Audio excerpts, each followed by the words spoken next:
Tatiana Cloutier, qué gusto saludarte. Bienvenida a los micrófonos de ¿Qué tal, Fernanda? ¿Cómo estás? Tiempo sin verte, ¿eh? Así es, yo creo que desde el 2005, si no es que fue después 2006 o 2007 que saqué un libro, no recuerdo cuál de las dos veces fue, pero qué gusto estar aquí. Gracias, Tatiana. 4 ejes de campaña. Antes de empezar con las preguntas que te tengo por aquí, que me parece muy importante tomar en cuenta, ¿cuáles dirías, que es la pregunta que les he hecho a los candidatos o a quienes representan a los candidatos, cuáles son los 4 ejes del gobierno de Andrés Manuel Tenemos López? 3. 3 ejes. 3 ejes, te platico. O sea, hay un cojo. No, no está cojo, pero te platico un poco cómo lo tenemos estipulado, ¿no? Y pudiéramos entrar el cuarto más que todo como lo que estamos viendo que sería el tema del que hablabas hace algunos momentos, pero regreso a esta parte.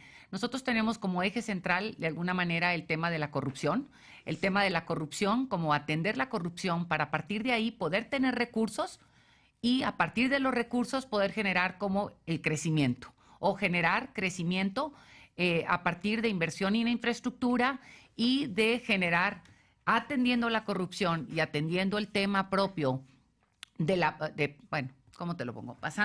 Bueno, vamos a contestártelo con los 4 que tienes tú. Yo te digo, vamos a ponerlo así. ¿Son 3 o son 4?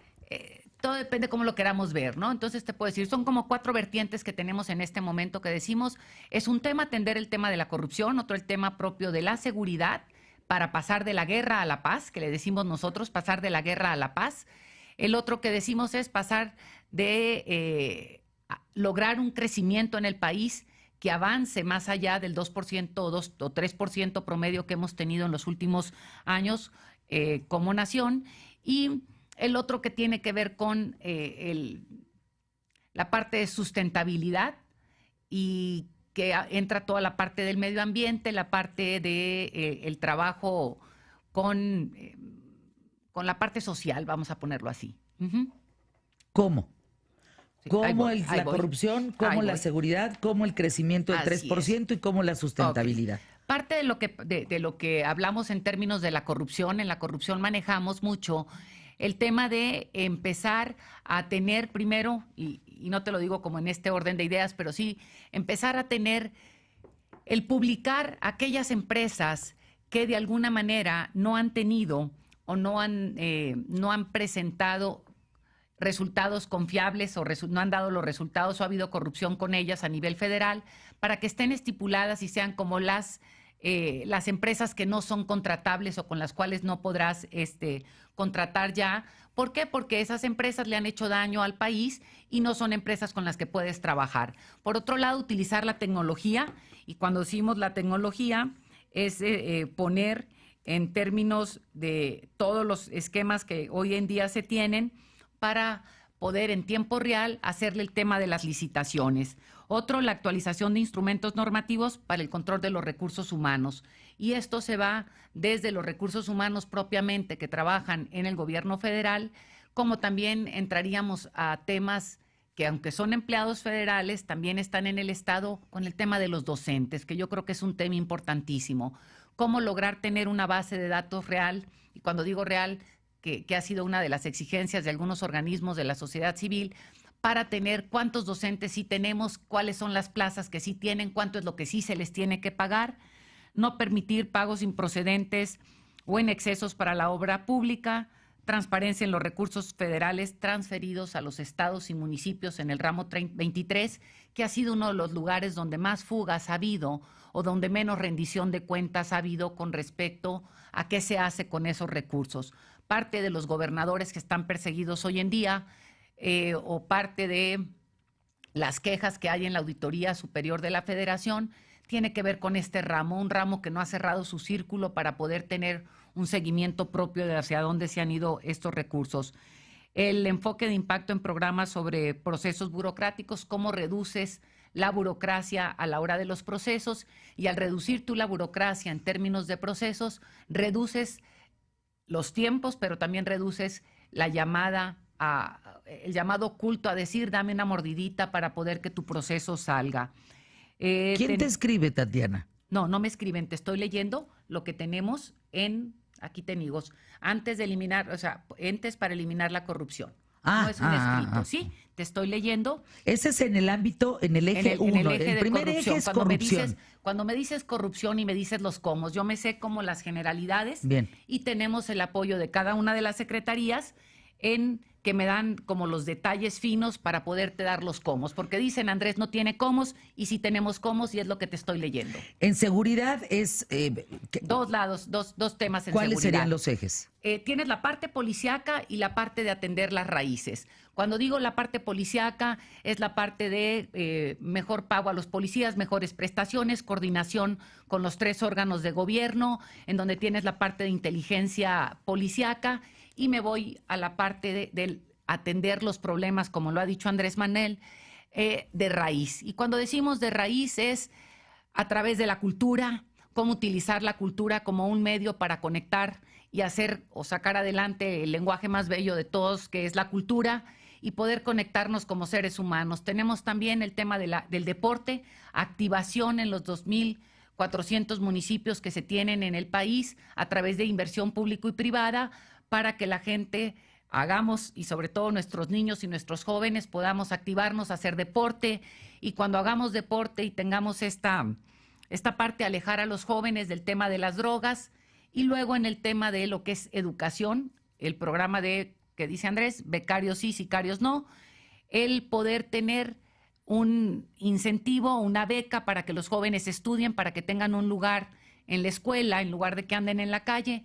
Y los que ya pasaron por esta etapa y digan, yo no tengo interés en este momento en estudiar, sino quiero dedicarme propiamente a capacitarme porque requiero ir a trabajar, puedan incursionar con capacitación adecuada en cada uno de los estados, dependiendo del rol que juegue el estado en términos de productividad, poder incorporarse. Y con esto empiezas a batir el desempleo y empiezas a batir temas de pandillerismo, de robo, de delitos de fuero común, y tener a un sector de jóvenes al margen del crimen organizado. Entonces, por eso te digo que el tema de seguridad se abate como por los dos lados, ¿no? El tema de raíz, el tema policiaco, y Andrés ha dicho que haría parte de lo que hizo en la Ciudad de México, que tiene que ver con dedicarle 1 hora diaria, las primeras 2 horas de la mañana, al tema de la seguridad. Mapear y decir qué pasó el día de ayer, qué estuvo pasando el día de ayer, dónde se ocurrieron los delitos, de qué tipo,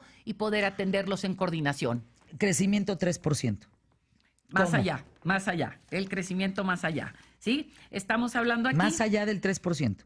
Así es, porque ese es el problema que tenemos ahorita, Fernanda. El problema que hemos tenido en la nación es que en los últimos 20, 25 años hemos crecido en un promedio de 2.5% como en forma general, porque ha habido estados que han crecido mucho más, pero tenemos partes del estado en donde ha habido un decrecimiento, ¿no?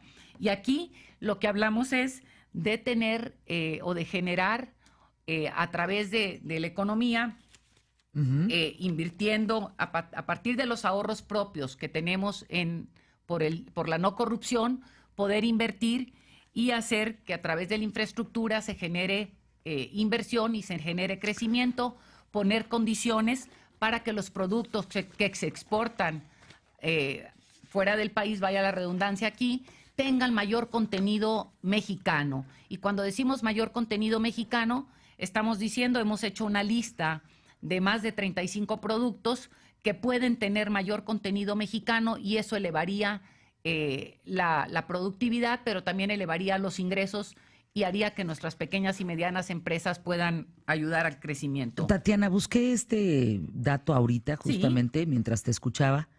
Empresas mexicanas, o sea, empresarios mexicanos, retiran en los últimos 2 meses 7,799 millones de dólares de México por miedo. ¿Qué opinión te merece eso cuando hablamos de un crecimiento de más allá del 3% con inversiones mexicanas? Si los mexicanos están aterrados de determinada circunstancia, en este caso específico, Andrés Manuel López Obrador. Vamos a ponerlo en dos vertientes. Una, cuando dices los mexicanos, no me gusta porque hacemos una generalización que no funciona, ¿sí? Si hacemos una generalización, estamos diciendo entonces que ya esto, ¿sí? Y no es cierto, porque yo te podría decir, y me voy a las encuestas de las que hablabas hace rato, tenemos más o menos entre un 45 a un 50% de la población que está diciendo, quiero cambiar, quiero moverme en este proyecto alternativo de nación, quiero caminar con esto nuevo que me están proponiendo. Y en este sentido, no son los mexicanos entonces, hablamos. Una parte de mexicanos. Empresarios mexicanos retiran Ahí voy, 7.799 millones de dólares. Una parte de mexicanos han retirado dinero. Un grupo de mexicanos, para hablar de esas cantidades, y habrá que ver cuántos mexicanos son, y en ese ponemos las cosas en contexto. Hay un grupo de mexicanos que no están de acuerdo con la propuesta que se presenta con Andrés Manuel, y hay un grupo de mexicanos que han tenido temores, pero hay que también no hablar de que estos temores no nomás son por un proceso electoral.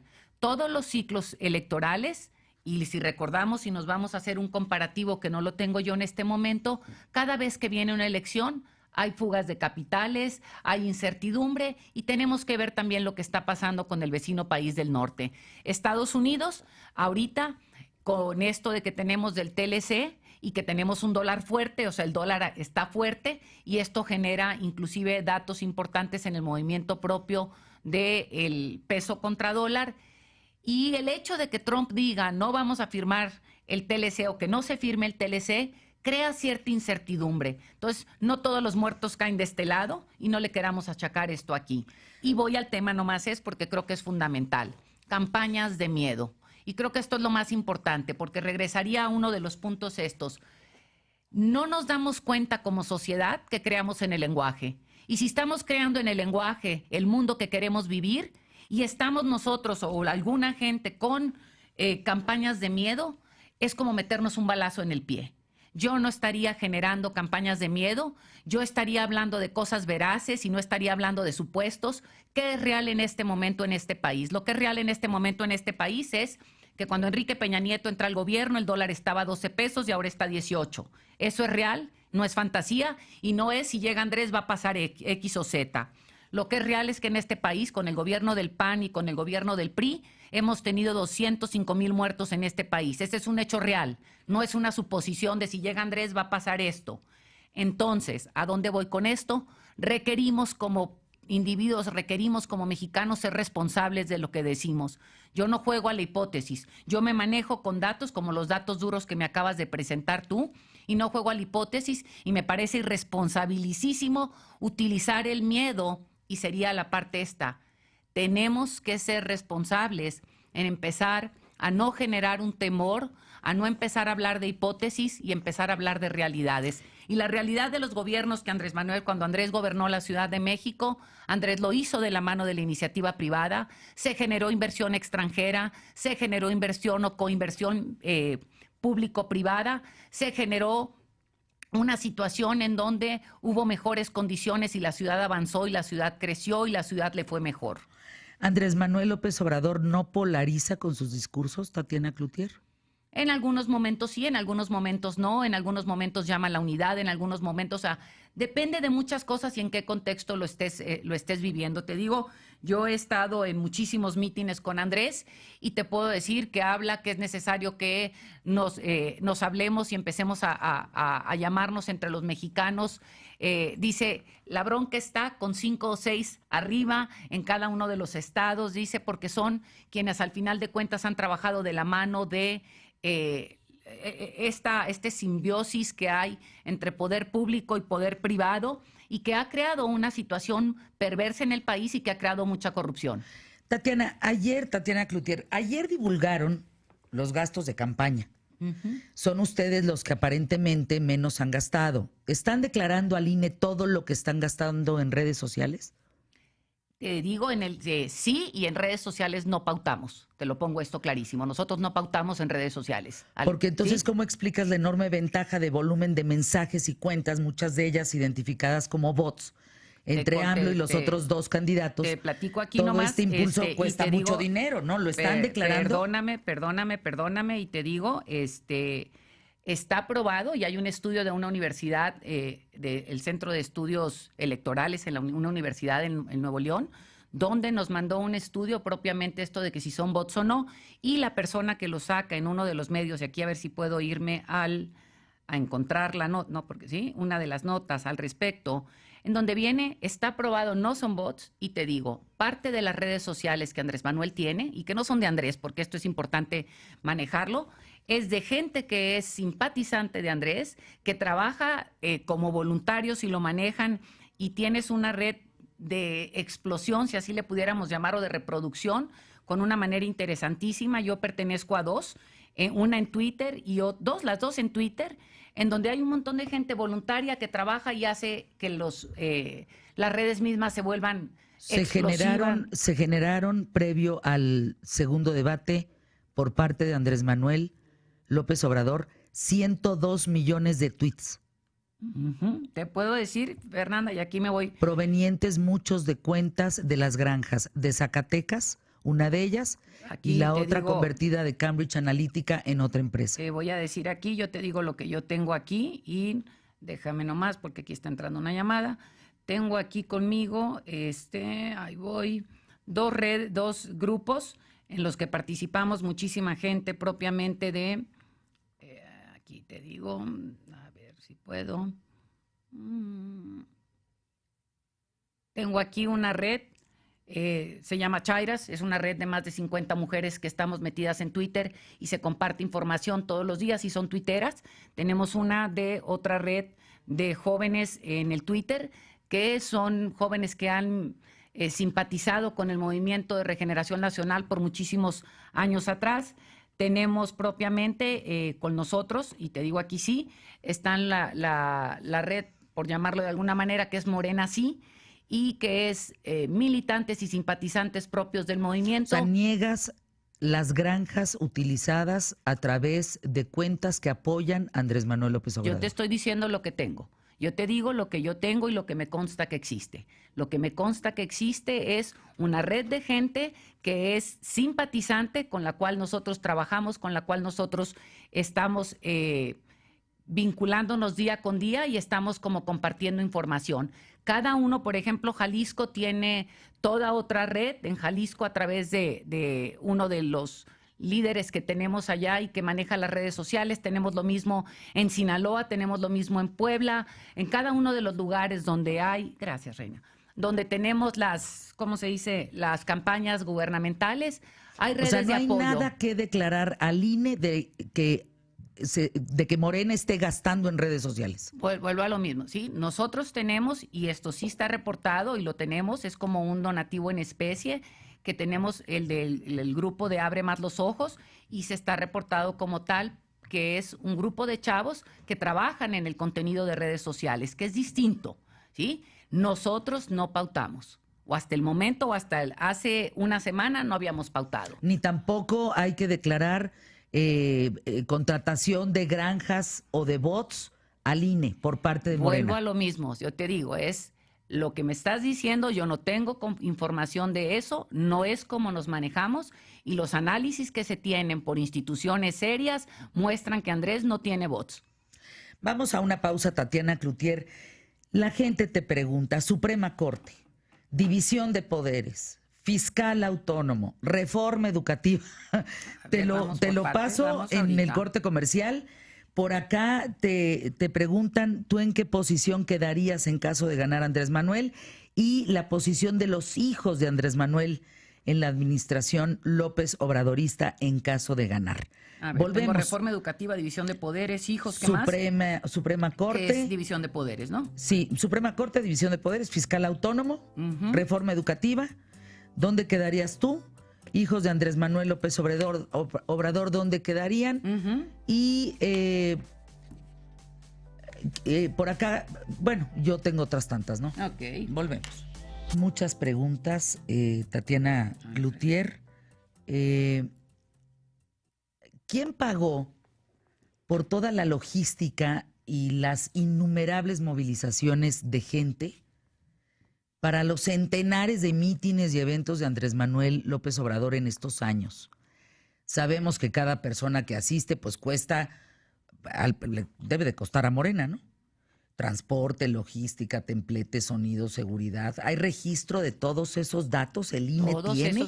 No solamente eso, y te digo, todos los eventos que se tienen públicamente, siempre llega un responsable del INE o muchos, más que uno, y te digo, me ha tocado viajar con ellos inclusive. Hay un representante del INE que toma nota de qué pusiste, qué hay, y todo eso se tiene que reportar. Esta es una situación, el INE, si algo pudiéramos decir hoy en día, es que el INE tiene gente desplegada para bien en toda la República Mexicana, para todos los niveles de eventos, llámese municipales, porque me ha tocado con una de mis hermanas que es candidata en San Pedro, me ha tocado en Sinaloa a nivel otro puesto, y me ha tocado con Andrés, y me ha tocado viajar con los propios muchachos del INE, que son los supervisores, y llegan y te dicen, vengo del INE, quiero tomar nota de esto, y toman nota. Entonces, todos estos eventos, el INE, a la hora de la fiscalización propia, toma nota y le tendrás que entregar qué hiciste, cómo lo hiciste, y tendrás que entregar la propia justificación económica. El INE lleva cuenta de eso, ¿no? Tatiana Cloutier, ¿tú sabes quién financió el paro de Reforma? ¿El cierre de Reforma en aquel tiempo con Andrés Manuel? Yo te digo, ¿No tienes ni idea? no tengo idea. Yo voté por Andrés Manuel en el 2006 como una ciudadana más que votó.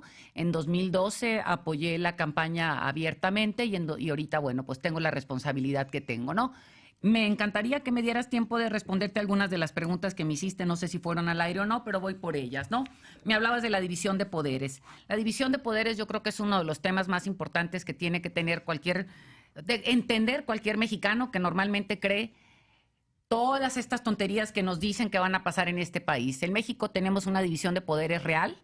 La división de poderes ha hecho que en momentos al presidente de la República, a los gobernadores, se le frene otro poder con alguna reforma que ha hecho. De hecho, ahorita tenemos la Ley de Seguridad Interior, que está no frenada, pero está vigente, pero la tiene ahorita la Suprema Corte de Justicia, en donde está diciendo si es anticonstitucional o no, a partir que ya hizo unos señalamientos hace algunos días. Entonces, la división de poderes en este país existe, es necesaria, y es la que fortalece el proceso propio al que queremos aspirar cada vez los mexicanos, a un fortalecimiento propio de la democracia, que va de la mano con un poder no existente más real, que es el poder de la verdad o el poder de la prensa libre, y que duele mucho lo que pasó con ustedes, al haber perdido ustedes a una voz en uno de los lugares más peligrosos de este país, que se llama Tamaulipas. Y en ese sentido contesto de alguna manera la parte de la Suprema Corte de Justicia. Es uno de los poderes que pone contrapesos tanto al Poder Legislativo como al Poder Ejecutivo. Ahí me detengo un momento. Claro que sí. En las declaraciones de Andrés Manuel López Obrador y las declaraciones de Olga Sánchez Cordero, no se están poniendo de acuerdo. Dos cosas, y te digo, todo depende en qué contexto las pongas. Yo he estado con Andrés Manuel en los eventos en donde dice y le pregunta a la gente, habla sobre esta parte de decir necesitamos cortar el copete a los salarios en exceso de los primeros niveles de gobierno, ¿no? Y menciona, vamos a quitarlos, a disminuir los salarios de los funcionarios públicos de primer nivel, y habla de disminuir los salarios y decir cómo hacer que el Congreso cueste menos, y meten el paquete a la Suprema Corte de Justicia. ¿Y Olga estará de acuerdo con eso? Ahí voy a esta parte. Olga lo que nos ha dicho una y otra vez y dice es: los salarios propios de la Suprema Corte de Justicia tienen su propio camino que no le toca al presidente de la República, y esa es la parte en donde tendrás que seguir el camino que le toca al propio para bajarles o no los sueldos, ¿no? Y recientemente Andrés Manuel dice, hay malandrines en la Suprema Corte. Y si lo hay, yo creo que esta Y Olga parte, dice, no, permítame. No, vamos en esta parte. Habemos gente, hay gente decente en la Suprema Corte, ¿no? Estamos hablando de un movimiento de regeneración nacional. El movimiento de regeneración nacional nos toca a todos los poderes, o le toca a todos los poderes, y nos toca a nosotros como ciudadanos.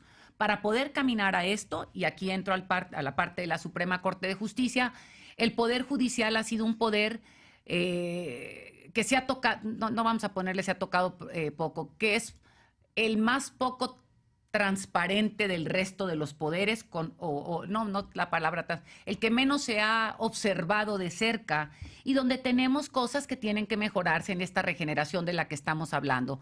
Cuando normalmente hay familiares propios ahí que van caminando y se les van dando puestos siempre por competencia, es decir, ellos presentan exámenes de oposición y con los exámenes están ahí, pero hay algo que se puede pulir y se puede mejorar, y hay procesos también que se pueden mejorar. En ese sentido, la Suprema Corte de Justicia, como cualquier otro poder, tiene que pasar a decir, yo pongo lo que me toca para ir caminando a quitar corrupción, no transparencia, o lo que tenga que hacer. A eso es a lo que nos estamos refiriendo, que todos tenemos que caminar para allá. Parece, Tatiana Cloutier, que entrar a Morena santifica o limpia o les da amnistía a personajes tan corruptos como los de la mafia del poder o que provienen de la mafia del poder? Napoleón Gómez Urrutia, Nestora Salgado, Carlos Simas, René Bejarano. ¿Qué te merece esta reflexión? Primero que nada, yo te digo, no limpia, digo, ya quisiera yo, digo, ni el proceso de limpia, cada quien lo vive en su propio proceso religioso, si cada quien cree en algo y cada quien vive. Yo soy católica y yo digo que mi proceso de limpia, si así le pudiéramos llamar, lo vivo cuando yo voy y cumplo con lo que la iglesia me pide y que es una confesión, etcétera, etcétera, y este es un asunto mío personal con el Dios en el que yo creo. Las otras limpias apenas las que te hacen en algunas comunidades indígenas que te dicen que te vengas y te hagas una limpia. Vamos al tema que es el serio y ver qué es una amnistía, ¿no? El tema de una amnistía yo creo que está manipulado. El tema de una amnistía es una ley, no le compete al Poder Ejecutivo, y Andrés lo que dijo es muy claro, dijo: utilizaré lo que se tenga que hacer para que este país se pacifique.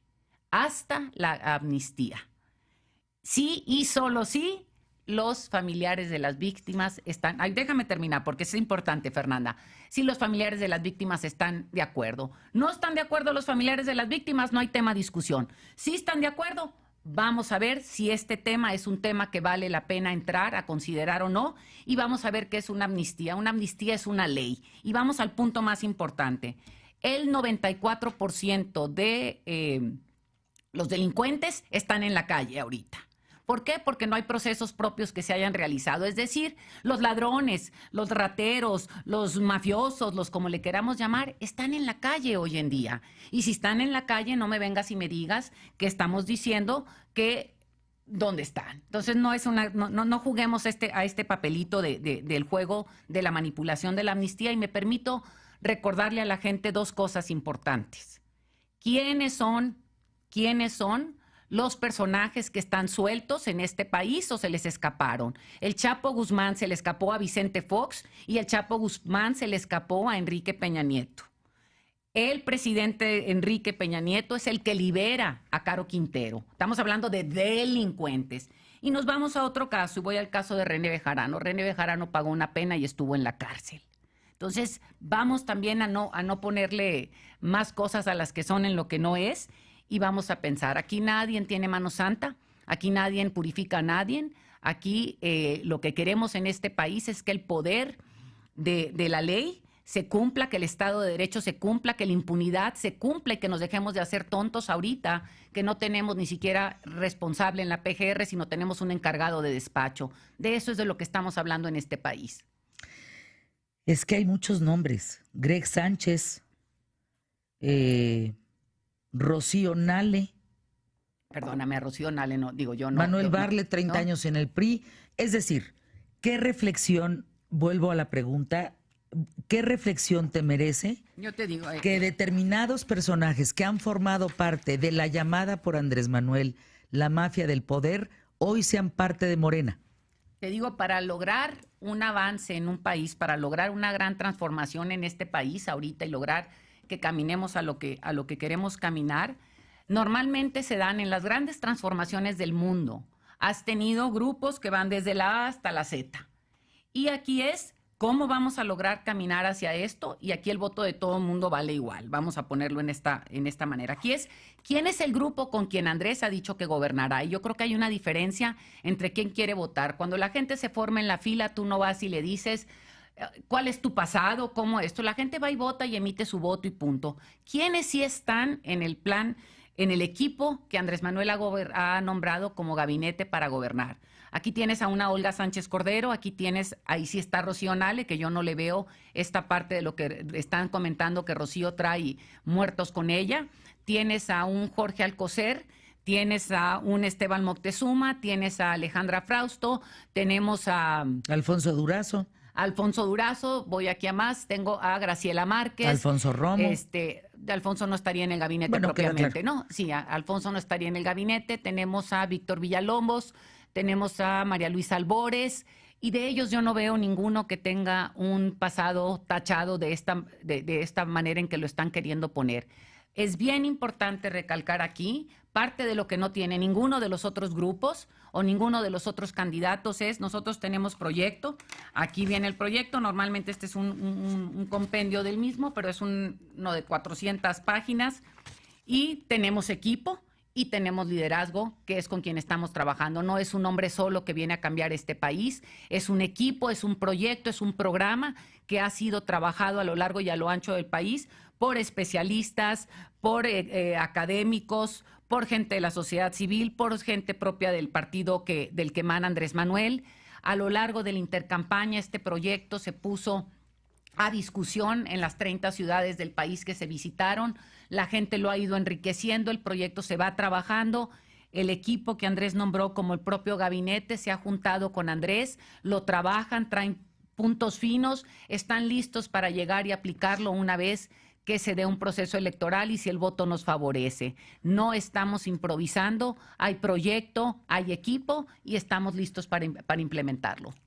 Para irnos a pausa, la pregunta original que te hice, parece que entrar a Morena lo santifica, Ya les te da contesté. amnistía. No, bueno, AMLO no. fue patrocinador A ver, aquí no, pero de José Luis Abarca. Perdóname tantito. Voy aquí, permíteme, no, Fernanda, nomás déjame plantear la pregunta nuevamente. ¿Para qué reflexión te merece? Andrés Manuel López Obrador fue patrocinador de José Luis Abarca, el asesino de Iguala, de Arturo Núñez en Tabasco, de Graco Ramírez en Morelos, padrino del señor de las ligas, René Bejarano, que ya aclaraste que cumplió su condena, de Eva Cadena, de Gustavo Ponce, en fin, para entrar a Morena, lo que planteé en un principio, parece que lo santifica, que aquellos que tuvieron un pasado oscuro ya no lo tienen más por estar en Morena. ¿Qué reflexión te amerita eso? Pues no me has dejado decírtelo y te digo primero, parece que no he sido clara con respecto a amnistía. La manera en que manejas amnistía la estás manipulando, porque ya te comenté, la amnistía es una ley, ¿sí? Andrés, sí, eso quedó claro. Entonces, si es una ley, no la puedes ligar a este tema. Y me regreso al otro, Eva Cadena. A Eva Cadena la corren propiamente de Morena, la corren, esto ha sido público, y dicen, la señora fue utilizada por el propio gobernador actualmente y a la señora la han corrido. El tema de Ponce estuvo en la cárcel también. A los demás no tengo ahorita los nombres y te digo esta parte importante, que no hay santificación de nadie. Aquí no hay santificación, aquí hay procesos propios que se siguen y repito lo mismo, para eso está la justicia, para que la justicia haga lo que le toca hacer y se sancione a quien se tenga que sancionar. La santificación no existe y no es entrar a Morena para que yo te santifique. Y vayamos también y veamos los muertos que están colgados en los demás equipos. Vamos a una pausa, regresamos aquí en ¿Qué tal, Fernanda? Quédense con nosotros. Nos da más tiempo. No me digas y pregúntame más que otra cosa. Ya aquí estamos al aire, Tatiana Cloutier. Pues digo, muchas preguntas. Adelante. ¿Dónde quedan los hijos de Andrés Manuel en la administración López Obradorista? ¿Y tú dónde quedarías? Sí, ya estamos al aire. Ok, los hijos de Andrés Manuel. Yo creo que son dos cosas. En el momento propio del gobierno, los hijos no tienen por qué estar ahí trabajando de ninguna manera. Y sí puedo decir dónde están ahorita o qué es lo que hacen ahorita, porque yo trabajé en la campaña de Maquío. Y te puedo decir, fui hija de un hombre que fue candidato a la presidencia de la República y que fue candidato a la gobernatura en el estado de Sinaloa. Y tenía 11 hijos. Y trabajamos casi los 11, bueno, 10, porque había uno que ya no estaba vivo. Y trabajamos todos en la campaña. Trabajar en una campaña y sumarte al esfuerzo propio de tu padre para transformar un país o una nación o un estado que es en lo que crees, no está equivocado. Yo te digo, yo trabajé en la campaña de mi padre, tecleando los nombramientos que en aquel entonces no había la tecnología que hoy tenemos y trabajé ahí. Mis hermanos trabajaron en el cuidado y la defensa del voto. Mis hermanos más chiquitos trabajaron en volantear y doblar todos los volantes. ¿Dónde están los hijos de Andrés Manuel? Están colaborando ahorita en la transformación de este país. ¿A dónde se tendrán que ir una vez que Andrés gane? A cada quien a buscar su propia vida y seguir el rumbo que traían antes de la elección. Una última pregunta antes de despedirnos por cuestión de tiempo, Tatiana, que me gustaría que regresaras en algún momento que tengas oportunidad. Hay muchas y te preguntas. Decía yo que me puedes y si mandar no, a través de redes también. Por eso te digo, tú me mandas y yo encantadísima contesto. ¿Cuál es la estrategia que van a usar ante una eventual reacción negativa de los mercados financieros, ante inversionistas con la probable victoria de Andrés Manuel López Obrador? Existe mucha preocupación entre analistas, expertos, sobre el hecho de que el discurso del candidato, sus políticas y la carencia de una estrategia afecten gravemente, entre otras cosas, Perdón, ¿quién las pregunta inversiones, yo, la perdón. paridad del dólar, Ya, ok. la calificación de riesgo para el país, Ok. etcétera, etcétera? Ok, vamos viendo por la primera parte y voy a empezar a lo mejor diciéndote quiénes apoyan el proyecto propio de la parte económica con Andrés Manuel. Sí, tenemos a Graciela Márquez, ha sido profesora del Colmex y de la Universidad de Chicago, doctor en Historia y Economía por la Universidad de Harvard. Carlos Ursúa, quien estaría en Hacienda, fue investigador del Colmex, profesor visitante de Georgetown en Princeton. Tenemos al maestro Jesús Seade, es ingeniero químico por la UNAM, egresado del Colegio de México, trabajó y fue embajador de México ante el Acuerdo General sobre Aranceles Aduaneros y Comercio, y Gerardo Esquivel, doctor en Economía de la Universidad de Harvard. ¿A dónde voy con esto? No somos principiantes, tenemos un equipo profesional trabajando en esto. Hemos estado trabajando de la mano con los mercados, bueno, con los fondos de inversión. Alfonso Romo y estos personajes que ahorita acabo de mencionar se han juntado con más de 200 fondos de inversión para mostrarles el plan de trabajo, para mostrarles, para darles certeza, para darles tranquilidad. Y hemos estado en Washington también. Jesús Seade ahorita está en Washington. Graciela Márquez estuvo en Washington una semana platicando con diferentes grupos, con mercados, con inversionistas, con gente propia de empresas, con gente del gobierno americano. Carlos Ursúa de igual manera estuvo, y Alfonso y Andrés Manuel hicieron un recorrido el año pasado con diferentes fondos de inversión, empresarios y grupos que normalmente manejan el dinero, vamos a ponerlo así, el dinero de inversiones mundiales, ¿no? Tenemos equipo, tenemos profesionales al frente, no estamos improvisando. Y cuando dices qué se va a hacer, yo pregunto, si esta pregunta se le hicieron a Peña Nieto, ¿qué hizo para que no se devaluara el dólar del 12 a 16? ¿Y qué es lo que estamos haciendo ahorita? Estamos creando todas las condiciones para mostrar que hay un equipo fuerte, que hay un equipo que sabe gobernar, que hay un equipo preparado y que nadie tiene por qué tener ningún miedo ni ningún temor, y que, repito lo mismo, el Banco de México, y hoy hay un artículo importantísimo en El Financiero, en donde sale un especialista, y también podría decirte, contrario a lo que comentabas, de que hay, así como hay gente que dice de todos los fondos y de todas las casas que dan evaluación de cómo está nuestra economía, no hablan así. La mayoría han dicho que México está bien, que no hay temores por qué tener y que podríamos avanzar sin ninguna consideración. Dice la política económica, comentario económico de Marco Pérez Baltier en el Financiero el día de hoy, y donde habla que tenemos un Banco de México autónomo, que la fortaleza propia del Banco de México, que ha sido un logro de los mexicanos por mucho tiempo, permite que tengamos la certeza de que las cosas van a caminar por donde van a caminar. Entonces, ¿no estamos tan mal? No en la incertidumbre, es lo que estamos manejando. En este juego de la incertidumbre de la que estás planteando ahorita como una posibilidad.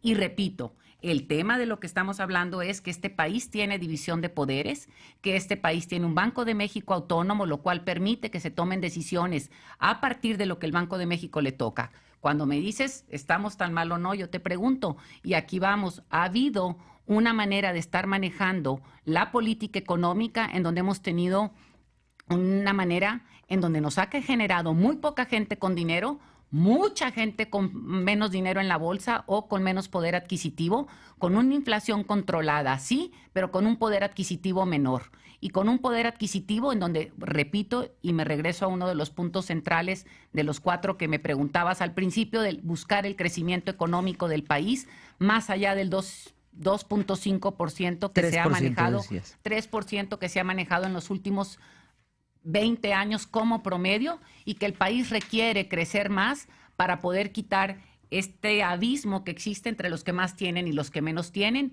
y que no ha permitido la política económica, que no ha habido una política en el país al respecto, sino ha dejado que los mercados se manejen a sí mismos, y ha permitido muy poquita gente con dinero, estos aliados de alguna manera con grupo de poder.